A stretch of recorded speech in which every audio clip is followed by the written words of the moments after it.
এটা অপরাধীদের দল এবং রেপিস্টদের দল, এদের কোনো নীতি আদর্শ কিছু নেই, এদের ভুরি ভুরি লোকের বিরুদ্ধে এরকম নারী গঠিত অভিযোগ। যখন কার্তিক মহারাজ যখন এই কাজ করছে তখন এই নীরব থাকাটা এদের অপরাধ প্রবণতাই দেখাচ্ছে যে এরা অপরাধী, এরা সবাই এই ধরনের কাজে লিপ্ত। তাই তাদের দলে যখন কেউ করছে তখন তারা প্রতিবাদ করতে পারছে না। অন্য দলের কেউ কিছু করলে যেখানে সরকারের বিরুদ্ধে অভিযোগ, সেখানে কার্তিক মহারাজ নিয়ে গুরুতর অভিযোগ, চাকরি দেওয়ার নাম করে সহবাস, একাধিকবার সহবাস, গর্ভপাতের মতো অভিযোগ, তার বিরুদ্ধে এফআইআর দায়ের করা হয়েছে এবং তিনি আদালতে আগাম জামিনের জন্য আর্জি করেছেন। কি বলবেন?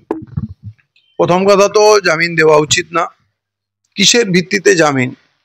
একজনের বিরুদ্ধে এই গর্হিত অপরাধ এবং তার প্রচুর এভিডেন্স আছে। সে মহিলার শুধু বক্তব্য নয়, যে কল রেকর্ডিংগুলো শুনেছি তাতে তাদের একটা সম্পর্ক ছিল এবং সেই মহিলার সঙ্গে সম্পর্ক না থাকলে সে তার সঙ্গে কথা বলছে কেন?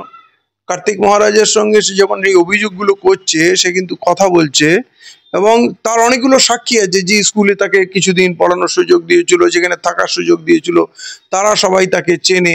তার এই যথেষ্ট এভিডেন্স আছে যে কিছু একটা ঘটেছে। ইনভেস্টিগেশন হোক, তাকে আগাম জামিন দেওয়ার তো কোনো প্রশ্নই ওঠে না। এবং সে মহারাজ কি মহারাজ নয় এইটা প্রশ্ন নয়, সে একজন, তার বিরুদ্ধে অভিযোগ রয়েছে এবং ঘটিত অভিযোগ, তাকে ইনভেস্টিগেশন ফেস করা উচিত। আচ্ছা, এই যে কল রেকর্ডিং এর মারফত এই পুরো ঘটনাটা সামনে আসে, তারপরে আবার 2 দিন আগে আবার একটা কল রেকর্ডিং ভাইরাল হয়, সেখানেও একটা মহিলা দাবি করছেন যে তিনি টাকার জন্য এই সমস্ত কর্মকাণ্ড করেছেন এবং সেটা নিয়ে প্রচুর আবার মিডিয়াতে অনেক কথাবার্তা হয়। তো আপনি কি মনে করছেন যে পুরো বিষয়টা তদন্তের আওতায় আসার আগে জল ঘোলা করার চেষ্টা করা হচ্ছে? দেখুন, কার্তিক মহারাজের পক্ষে লোক থাকবে, বহু মানুষ আছে, তার সমর্থক আছে, অতএব তার পক্ষেও কিছু লোক বলবে, কিন্তু সত্যটা তো ইনভেস্টিগেশনের পরেই আসবে। ইনভেস্টিগেশন সে ফেস করুক। সে ইনভেস্টিগেশন অ্যাভয়েড করছে কেন, আর সে হাইকোর্টে কেন যাচ্ছে? তার তো থানাতেও যথেষ্ট প্রভাব। বেলডাঙায় যে ঘটনা ঘটেছিল, দাঙ্গা ঘটেছিল, সেই ঘটনায় তার বিরুদ্ধে গুরুতর অভিযোগ ছিল, তা সত্ত্বেও পুলিশ তাকে কিছুই করেনি, বরঞ্চ থানাকে সে নিয়ন্ত্রণ করে। এবং মুখ্যমন্ত্রী তার বিরুদ্ধে বহু আগে বলে রেখেছে সে একটা দাঙ্গাবাজ, মানে একটা ক্রিমিনাল। দাঙ্গাবাজ তো ভদ্রলোক হয় না। অতএব সেই যে ভদ্রলোক নয়, তার বিরুদ্ধে অভিযোগ স্বয়ং মুখ্যমন্ত্রী করেছে। অতএব পুলিশের তার বিরুদ্ধে অ্যাকশন নেওয়া উচিত। পুলিশ এখনো চুপচাপ বসে আছে কেন, আমি এটাই বুঝতে পারছি না। এই যে কার্তিক মহারাজ, তিনি বিজেপি ঘনিষ্ঠ, বিরোধী দলনেতা শুভেন্দু অধিকারী থেকে শুরু করে সুকান্ত মজুমদার সকলেই এই কসবা ল কলেজ নিয়ে অনেক আন্দোলন করেছেন, তারা আরজি কর নিয়েও অনেক কথা বলেছেন। কিন্তু এই যে কার্তিক মহারাজের বিরুদ্ধে এত গুরুতর একটি অভিযোগ, তা নিয়ে কোনো রকম কোনো মন্তব্য করতে তাদের দেখা যায়নি। কি বলবো? যাদবপুর ল কলেজে যা হয়েছে তার বিরোধিতা করার অধিকার সকলের আছে, ওদেরও আছে। আরজি করের তিলোত্তমা নিয়ে তাদের আন্দোলন করার অধিকার আছে, করেছে।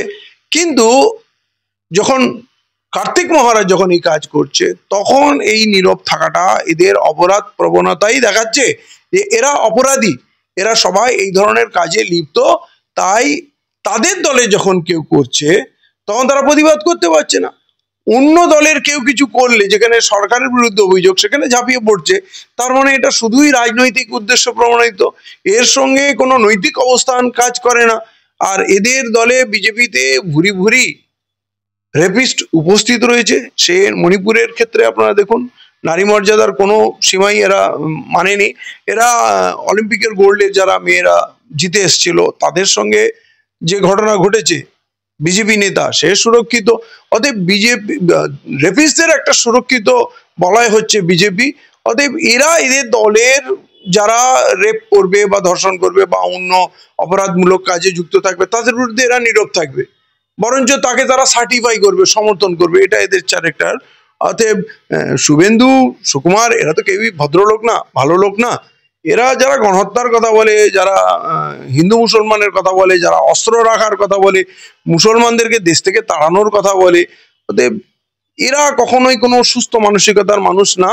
এদের এই কারণেই দেখুন বিজেপি এইটা বুঝতে পেরেছে, তার জন্য কিন্তু শুভেন্দু বিরোধী নেতা ছিল, সুকান্ত মজুমদার সভাপতি ছিল, এই সমস্ত জায়গা থেকে এদের কিন্তু দল সাইড লাইন করেছে। অতএব দলও বুঝতে পারছে যে বাংলার মানুষ এদের ভালোভাবে নিচ্ছে না, অতএব এরা কখনো ভালো জিনিসে থাকবে না বা এরা প্রকৃত অন্যায়ের বিরুদ্ধে এরা লড়াই করতে পারবে না। আচ্ছা, বিজেপির ঘনিষ্ঠ মহল থেকে অভিযোগ উঠছে যে নির্বাচনের ঠিক আগে কার্তিক মহারাজের নামে এই সমস্ত শুধুমাত্র দুর্নাম ছড়ানো হচ্ছে যেন ভোট ব্যাংকের প্রভাব ফেলা যায়। মানে যে মহিলাটি অভিযোগ এনেছে সে কোনো রাজনীতিবিদ নয়, এখনো পর্যন্ত তার কোনো রাজনৈতিক পরিচয় আমরা পাইনি, এবং তার পাশে কোনো রাজনৈতিক দলকে আমি দাঁড়াতেও দেখিনি। সে একাই লড়ে যাচ্ছে। কয়েকটা ইউটিউবার তার বক্তব্য ভাইরাল করেছে, এই পর্যন্ত তারা সবকিছু ভাইরাল করে।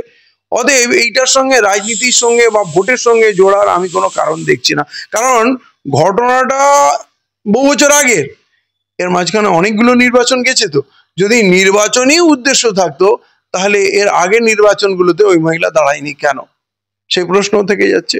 অতএব কখন কার বিরুদ্ধে কে অভিযোগে যাবে, তার হয়তো যে প্রতিশ্রুতি দিয়েছিল সে বিশ্বাসভঙ্গ হয়েছে, এর আগেও হয়তো তাকে আশ্বস্ত করা হয়েছে। দেখুন, এই ঘটনাটা প্রকৃত ইনভেস্টিগেশনের পরেই তো সামনে আসবে। তাহলে ইনভেস্টিগেশন কেন হবে না? পুলিশ তাকে অভিযোগ পাওয়ার পর তাকে গ্রেপ্তার কেন করছে না, তাকে সমন কেন করছে না? পুলিশ কেন ইনঅ্যাক্টিভ? পুলিশের তো তার কাজ করা হচ্ছে।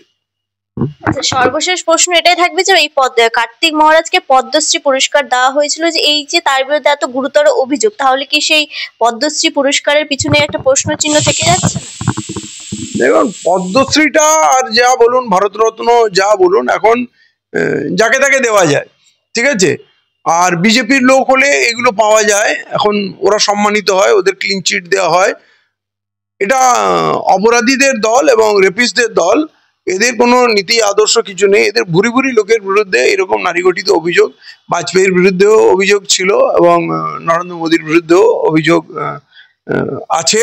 অতএব কার্তিক মহারাজের বিরুদ্ধে অভিযোগ হলেও কোনো বড় কোনো ঘটনা, আসারাম বাবু থেকে বাবা রাম রহিম থেকে আরম্ভ করে এই যত সাই থেকে আরম্ভ করে সব, মানে শত শত আপনি পাবেন এই মহান আর ওই সাধু সন্ন্যাসী, এরা এই ধরনের কাজে লিপ্ত। আশ্রমগুলো বিশেষভাবে বদনাম এই সমস্ত কুকীর্তির জন্য। অতএব বিজেপিতে আছে যখন, তাদেরকে পদ্মশ্রী কেন, যা ইচ্ছা সবই দিতে পারে। আপনি দেখবেন আসারাম বাবুর কাছে প্রধানমন্ত্রী নরেন্দ্র মোদী তার আশ্রমে গেছে, বড় বড় নেতাকে তার পায়ের চরণ ধুলি নিচ্ছে। অতএব তাদের একটা এই পদ্মশ্রী দেওয়াটা কোনো বড় ব্যাপার না।